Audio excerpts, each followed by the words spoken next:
Hi, hello. Good morning, afternoon, or evening, and welcome back to Cosmic Lovers Tarot. Really glad you all are here today.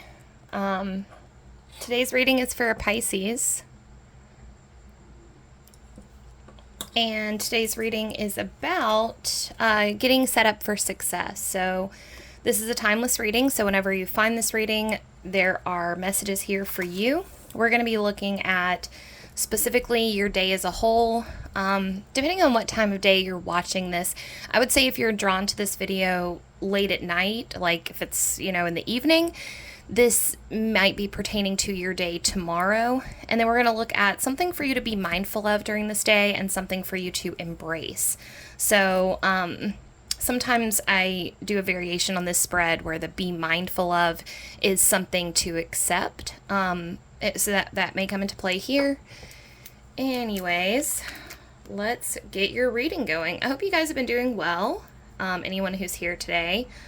I have been struggling to manage my energy, I guess you'd say, and prioritize the channel and make time for things. So I'm happy to be back. I would love to do this every day. I really would like to get to a place where tarot can be my full-time gig, but just, as with a lot of other things in life, we have to do what we have to do. And I'm a bartender as well, and it's very draining on my energy. But anyways, enough about me. Just felt the need to say that. All right, let's get some good juju in here real quick. Good vibes. Get set up. Literally, get set up for success here. All right. Divine source wisdom of the loving and highest good. May the right people find their way to these messages. May the messages imparted here bring about wisdom, peace, clarity, insight, a greater understanding of a current situation or problem, courage, compassion, conviction to move forward, assistance in making decisions, and above all else, may the messages imparted here bring about a sense of healing for all parties involved in this reading. All right. Deep breath.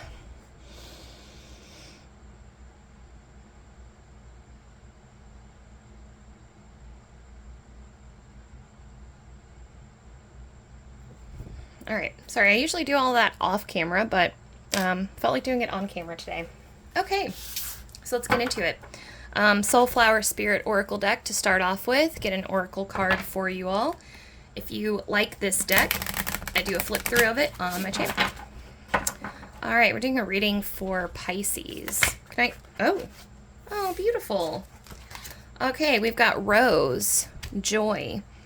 Rose is comforting and soothing, infusing your heart and soul with gratitude and joy and helping you to stay centered and loving toward yourself and others when it is needed most. Rose reminds you to be open to the sweetness of life and supports your personal growth, whatever the conditions surrounding you may be.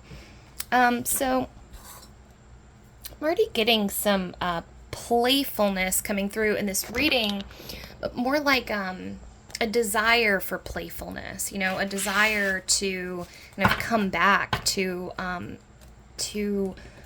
or like a childlike wonder about things, maybe taking things less seriously.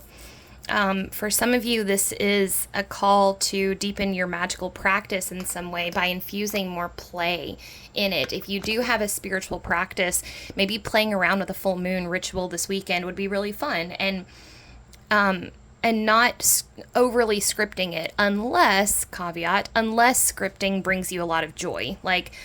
For me, sometimes choreographing something and being very diligent with the way that it's going to be set up can be really cathartic and soothing for me. So, all right, let's get into your tarot. All right, we are setting Pisces up for success. What does Pisces need to know about their day as a whole?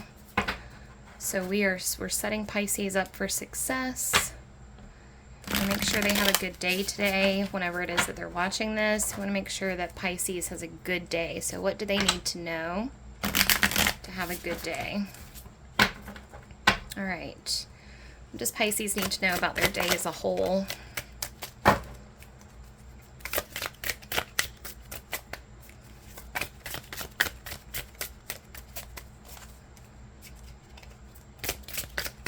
does Pisces need to know about their day as a whole?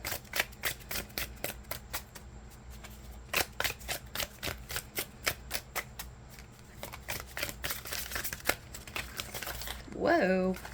Okay, I'll take this one. Okay. Six of Cups in reverse.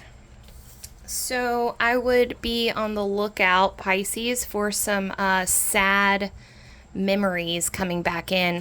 The Six of Cups is kind of a quintessential soulmate card, but given that it's in reverse, it looks like something went awry, something went amiss here with a relationship, maybe something that you thought was going to pan out to in it for the long haul, you know, but you weren't, and something is disrupted, the Six of Cups energy. I'm thinking, you know, something about the rose here and fondness for another person and fond memories.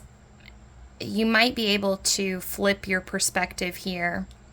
I'm thinking of the razor blade with honey, which is a concept from Chogyam Trungpa Rinpoche about embracing the sweet moments of life, and in doing so, recognizing that they are all temporary. And so every time that you lick some honey, basically, from life, this is a metaphor, obviously, for tasting the sweetness, you're licking it off of a razor blade, because you also have to accept in that same moment, every time something is sweet, you have to accept in the same moment that it is going to come to an end. Nothing lasts forever. And so I also feel like this is a little bit of a contrite message to just throw out to you when you're in the throes of hurting. You know, it sucks to just say like, oh, well, everything's temporary.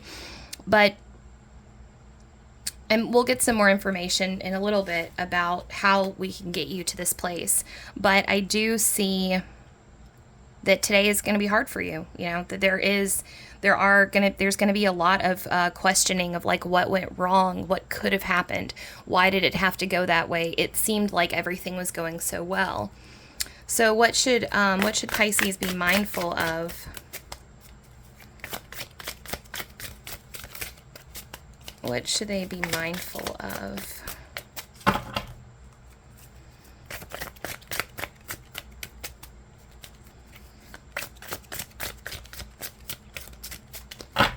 What should Pisces be mindful of?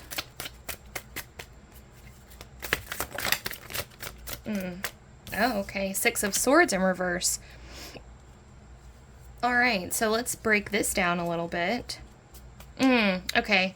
Gotcha. Okay, so this is, again, about a breakup, about moving on from something. Now, Six of Swords is about leaving something behind, something that you're choosing to leave behind. It's about, now in this Six of Swords, as you can see, this person is like, almost like walking on swords, which is really interesting.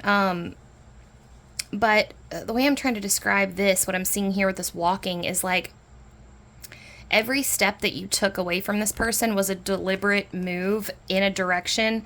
I'm hearing you left for a reason. So remember why you left. So for some of you, you might be kind of flipping your perspective back to this past relationship and going, why did that have to happen like that? And I think that for a lot of you, what you're doing is you're questioning whether or not it was the right move for you to do that. And what you're being called to be mindful of here is the Six of Swords energy moving away. Why did you choose to leave? You know, if you were really happy in the relationship or in the partnership, I think that what your cards are trying to showcase to you, a couple different things. One, we need to be open to allow more joy to come in with this rose energy here. We need to open you up. You're kind of stuck in this past energy right now of ruminating on, you made a choice. And for some of you, this choice was made for you, but it was your actions that caused it. So like a metaphor for that would be, okay, I'm not the one that left. I didn't leave the relationship, but I cheated on my partner. And so they left me, but I left the relationship. I walked out because I wasn't faithful. I wasn't in it, right? Or I committed, microaggressions against my partner over and over again. I didn't validate them. I didn't listen to, and I apologize if this is coming across as harsh, but it's what the cards really want to call your attention to is, were you really present in that relationship anyways? And if you were the one that left, why did you leave? I think you had a reason for leaving, and your reasons are valid. All right, what should Pisces embrace? What should Pisces embrace?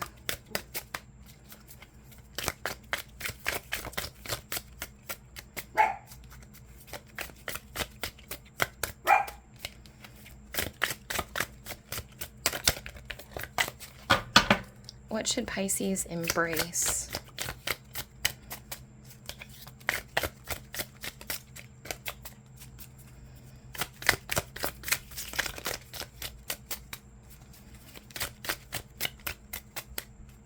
What should Pisces embrace? Okay, Temperance in reverse. So good things come to those who wait is what's kind of coming through here. 8 of Cups also in reverse. Okay. Okay. So 8 of Cups is a little bit about going off in search of something else, something better. I do want to point out we've got 2 6s showing up and 2 8s showing up. So I don't know why, but that just date-wise, like June 8th might be relevant for somebody. But anyways, the 8 of Cups is about, I have everything that it looks like I need, but I'm willing to go off in search of what it is that I really want. Now, yours is in reverse, which... And this 8 of Cups presents as a little different. This is the Tarot of Spells and Potions. It's a great deck, but it does present the tarot and a little bit different from like the Waitsmith. But see, in this 8 of Cups, it's almost like she's sitting and waiting for something to happen to her. And I think that is what your cards are a little bit of trying to show to you, is that this... I hate to sound like, again, like hokey or contrite, but you do have something coming in your life that's really beautiful, that's going to bring you a lot of joy and a lot of love and a lot of companionship. And you need, like, energetically, the cards are asking you to show up for that. So be mindful of whether or not this ruminating that you're doing is helpful. I know that in a lot of cases, ruminating is just something that you can't really help, right? Like your thoughts just kind of spiral around, but I would urge you to find an anchor thought. So meaning every time that spiral starts to happen, what if I lost my one true chance at happiness? What if I'll never find another person again? What if that was my soulmate? What if I lost my soulmate? What if that was my twin flame? What if that was, kind of overly processing this past relationship? Finding an anchor thought where you say, no, I left for a reason. No, that wasn't work. Find something to counteract that thought spiral so that we can move you forward into the energy that you're coming into, which is what I want to talk about with this, what we're embracing with Temperance. So Temperance is about blending opposites, and two opposites, seemingly opposite, I want to say compadres for some reason, like coming in and joining each other to make something really beautiful in this case. I think what's going on, and I meant to touch on this a little bit in your other cards, but I didn't get around to it. You're operating under some type of like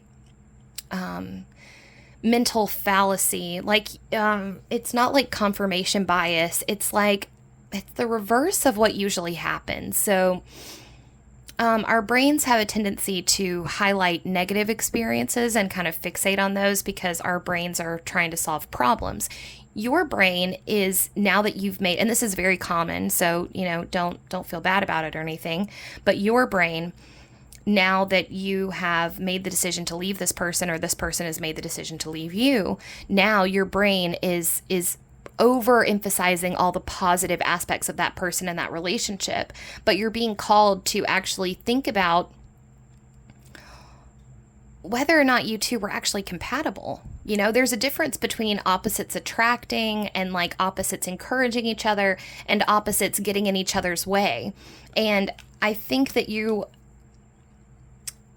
I can't tell how soon this new relationship that's on the horizon for you is going to come up, but what you're learning right now, the lesson that you're learning right now, that your soul and your heart are learning, is about what opposites attract really means. Now, it's difficult for me to even comment on this because I don't think that this is a lesson that I'm necessarily very good at or have learned yet. So I hope that if you are learning that, you, I don't know, write a blog about it or something, because I think it's something that a lot of people would benefit from understanding. That is what you're currently learning. You're learning about opposites and what it really means when opposites attract, what opposites actually encourage each other to grow and help each other, and what opposites hinder each other's progress. You're learning how much bickering is not bickering, but actually like stimulating healthy conversation.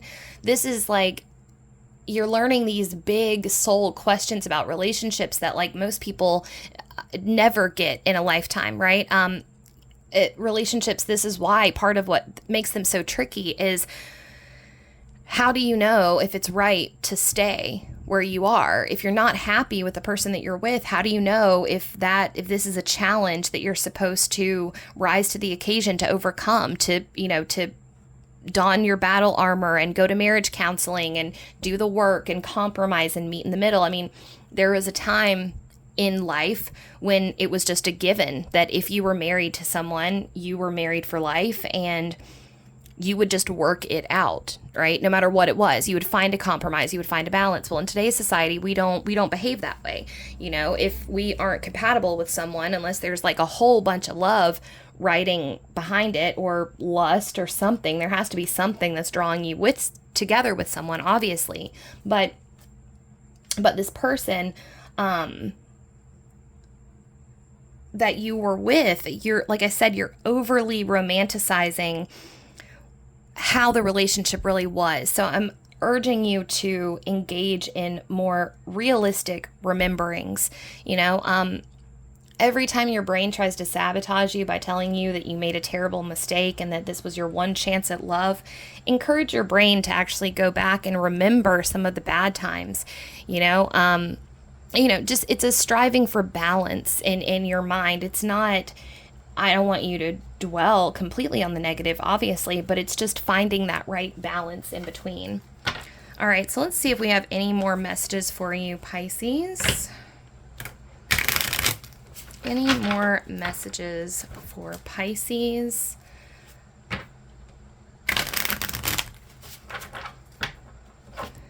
We are looking for any more messages for Pisces. All right. Can I get clarification on the Six of Cups with any more messages? Oh, yeah. Okay. Beautiful. So, Two of Wands. Your cards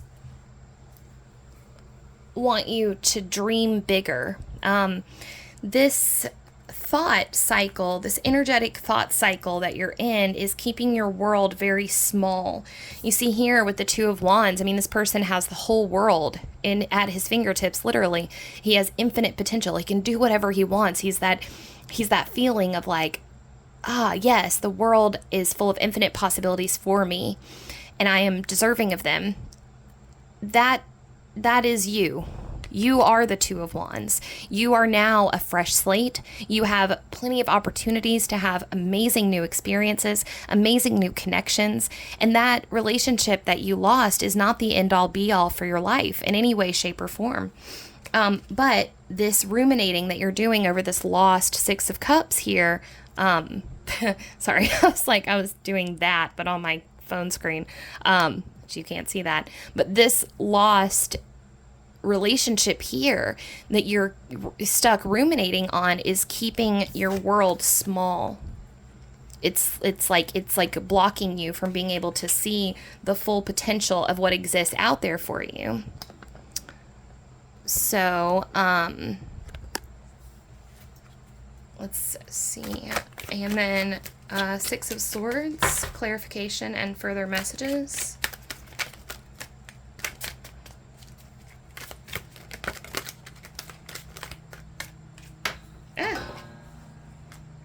Oh, we got Eight of Cups again. Okay, so beautiful.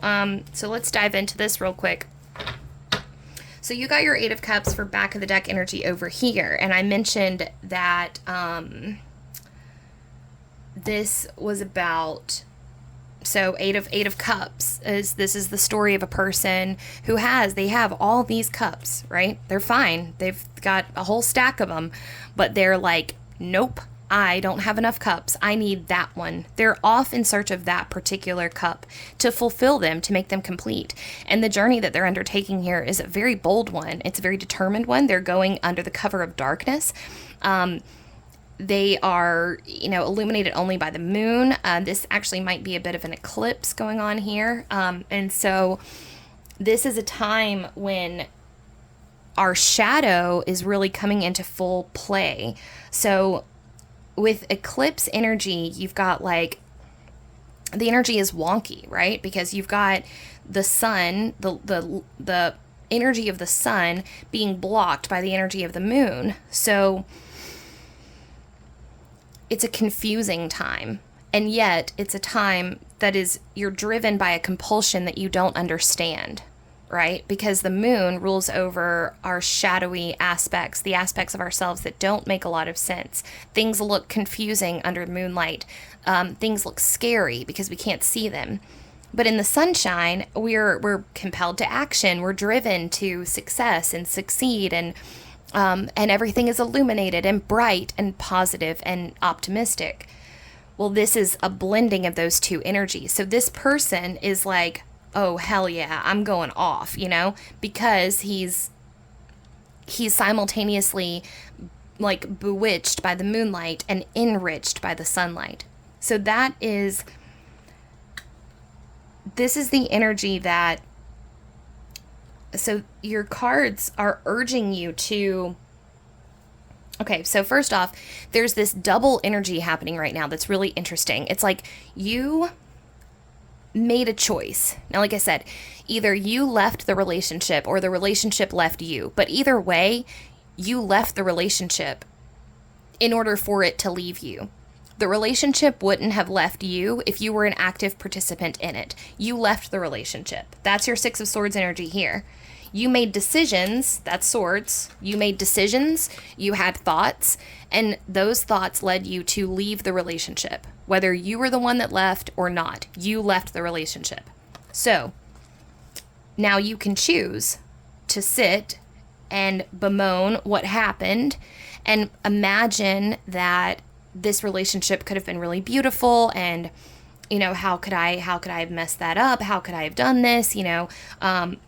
Maybe your former partner is really excelling right now, a lot of times this does happen, right? Where it's like, I've seen this happen before. In my own life, I've seen this happen where, you're like, a classic example would be like, you are dating a guy and he won't get off the couch. She's like, he's depressed, he won't go get a job. He won't contribute. And you're like, what the hell, dude? Come on. And you love him and you want what's best for him, and you want you two to succeed together, but he just will not get off the couch. And so finally you call it quits and you're like, all right, dude, I'm done. I'm moving on with my life. And then as soon as the breakup is over, he gets a job and he starts taking care of himself. And it's like, well, what the hell, you know? Why couldn't he have been like that when he was with me? Well, what you don't understand, though, is that it took you leaving him to make him like that. And that is a tough pill to swallow, because you want to believe that you can fix people and that you can make people better, especially when you love somebody. It's like, I'm in love with an addict. I'm in love with an alcoholic, and I don't understand why they won't stop drinking for me. I love them. You know, I want them. I want to be with them as they succeed, and see them succeed.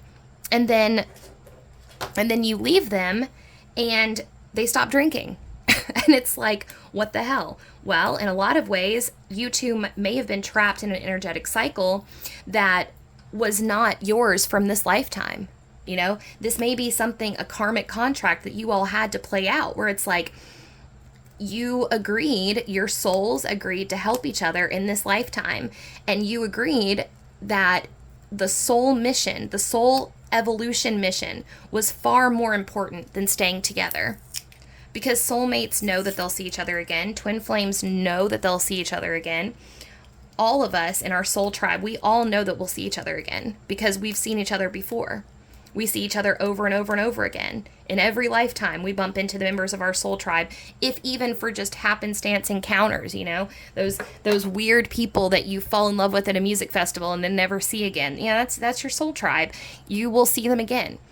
And so before we incarnate, we make contracts with each other saying, you know, oh man, my last 4 lifetimes, I really was just, I could not put down the booze, you know? Well, I'll help you, you know? Let's figure it out, okay? If you don't get sober with me, I'll leave you, and maybe that'll, you know, I don't know. I mean, I'm way oversimplifying, obviously, because I'm trying to apply a human lens to something that happens on a transcendent level. But what I'm saying is that, you know, we can't know why these things happen, but you see that a lot. And so if you left this person, or they left you, and now they're succeeding, do your best to just try to be happy for them. I know it's so hard, because I've been there, you know, I've been in love with someone who I wanted to be better so badly. And then I've seen that moment where then they get better after you leave them. And it's like, why couldn't you be like that for me? You know, I was supporting you throughout all of your delinquency, and now you're succeeding, you're excelling when I'm gone, you know. It can be very, very, very frustrating, and I know that. But what we can do now is we can flip your script. So this is the journey that you are on now. You chose to go off boldly in search of that final missing cup, that cup that's going to complete you. And you will find it. You will find it. It's on the way to you, because we've got 8 of Cups showing up twice. And this is what I was talking about with this circular energy that's really hard for me to explain. But what you are searching for is also seeking you. And this is specifically referring to a soulmate on the horizon who is going to embody this temperance ideal of blending opposites for you, who's going to teach you so much about love and relationships and working together, working collaboratively, or collaborating happily on a project. And like I said, your next lesson that you're learning is about opposites, blending opposites, how opposites can work together to help 2 people succeed in union. But that's the journey that you're on. And that's also the journey of the person that is linking up with you, is on the same journey. You two are doing a mirrored energy flip right now, which is really, really cool. And when you meet each other, it's going to be it's very balanced and harmonious. Like I said, we've got 6, 6, 8, 8. Oh yeah, we had another 8 of Pentacles over here. Right, so we've got like a lot of, just elements of balance. Elements coming into balance. All right, what else does Pisces need to know about this temperance? What else does Pisces need to know about temperance?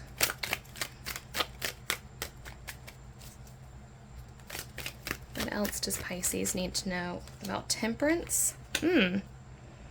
Page of Swords. Yeah, your mind is your asset. your mind is your asset, and it's really, Chariot in reverse, it's really your mental state right now is what's keeping you feeling like you're off balance. It's purely mental.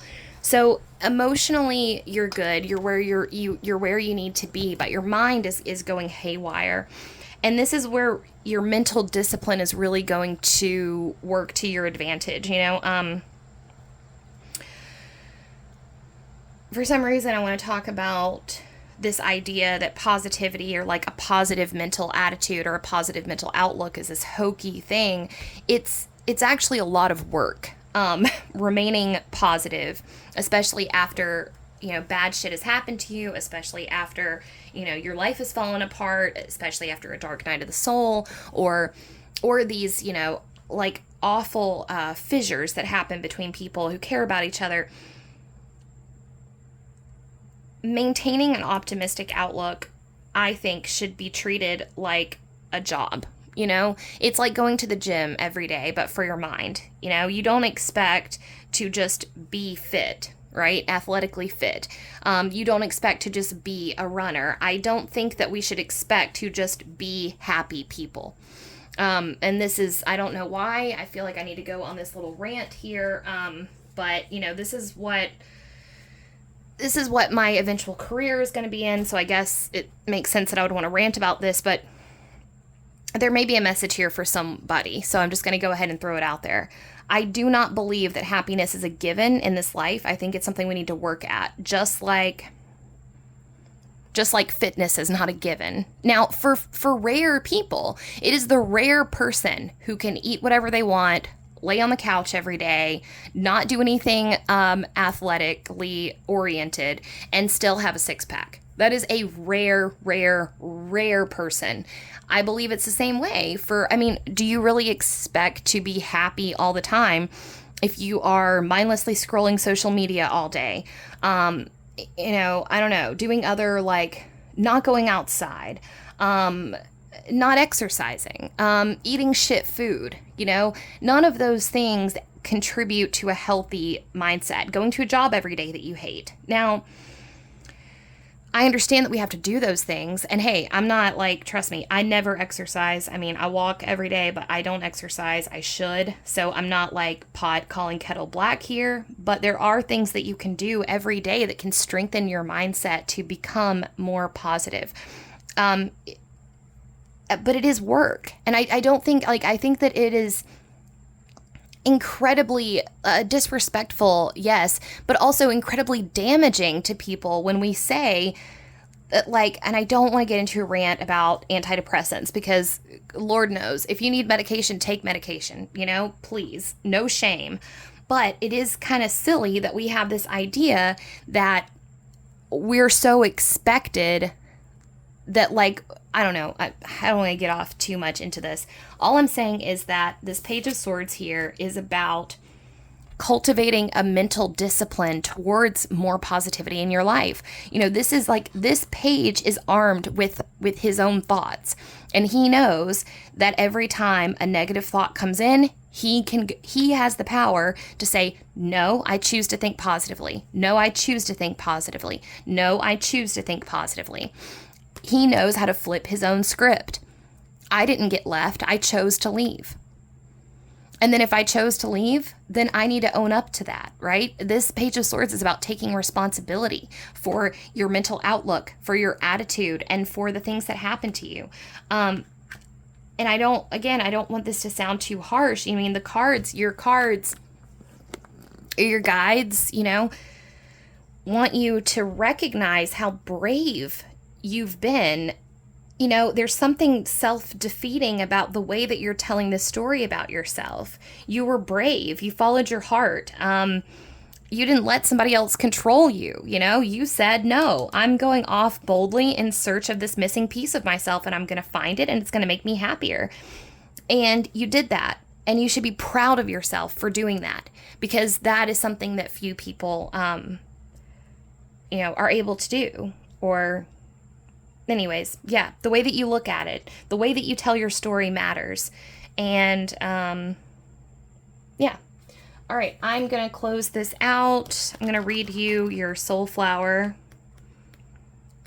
Okay, so we already did the card, but there it is here. If you would like to screenshot this or take a picture or pause the video and jot it down in your journal. And you can do this for the whole page as well, of course. Life is not a bed of roses, right? This popular expression is often used to refer to all the reasons why life is not pleasant and joyful. Yet, when you think about it, a bed of roses would not be terribly comfortable, what with all the thorns and all. This is where the medicine of rose lies, the paradox of the delicious, fragrant, sweet, and silky blooms within the masses of thorns and prickles. If you want to smell the roses, you will have to be prepared to get scratched up a bit, but you know in your heart that it is so worth it. Rose reminds us how sweet life is, how delicate and soft, fleeting and precious it is, and also how hard it can be, given the human propensity to suffer. It's like the razor blade and honey thing. How deeply embedded are the crowns of thorns we wear in order to absolve our sins and prove our worthiness, because surely from the day we are born, suffering is seemingly our birthright. Rose, however, has a very important message to soothe and comfort our wounds. She says we are not born to suffer. We are born to live in love and joy and experience the courage and strength of our hearts in times of suffering. Our bodies are our sensual temples, which temporarily house our infinite souls, so that we can fully experience the magnitude and depth of creation, of all that is. How can life possibly be a punishment? Rose reminds us that all pain, all joy, all life is temporary, and ultimately suffering is a choice we make. Rose wants you to let go of your suffering so that you can embrace the totality of your life, thorns and all. She wants you to live fully, inhabiting, nourishing, and loving your body, even when you are in physical or emotional pain. To live and love your life in joyful exploration, gratitude, and celebration, not from a place of regret, shame, duty, fear, or any other reason that somehow makes you feel that you, your life, or your body are not good enough. Fill your heart with love for the delicate skin you are in, for the journey you are on, and for the world around you. Allow your joy-filled heart to expand, connect, and grow with every new understanding and awareness of self, so it can encompass all the experiences life throws at it with strength and courage. Now, your journal prompt is what brings you the greatest joy, if you want to journal about that after the reading. And your affirmation is, I let go of suffering so that there is room for joy in my sacred life. Yeah, so, but again, I wholeheartedly agree with that message for you. But I also do want to point out that it takes work to let go of suffering sometimes. When you're in a funk, when you're in a profound funk, it's not gonna happen overnight, and you have to be patient and just put in the work, and over time we will see that mindset start to shift. I know your mindset will shift. It just takes a little bit of time. It takes rewriting your story. All right, so if you guys want to claim this reading, comment I let go of suffering down below. That'll be your affirmation for this reading. I let go of suffering. We'll claim this reading for you. All right, that is all I have for you today, Pisces. I hope you all have a great rest of your day. Thank you for letting me read your cards. It was a lot of fun. I hope that everything goes really well for you. I just want to reiterate again how brave you are, how bold you are, and how, and this is your story. This is your beautiful, beautiful story. You're on an amazing journey. What you are seeking is also seeking you, okay? All right, that's all I have for you. I will see you guys next time. If you enjoyed the video, please give it a like, and please comment your affirmation, I let go of suffering, down below. And if you would like to see more content from me, I encourage you to subscribe to my channel. All right, that is all. I will see you guys next time. Bye.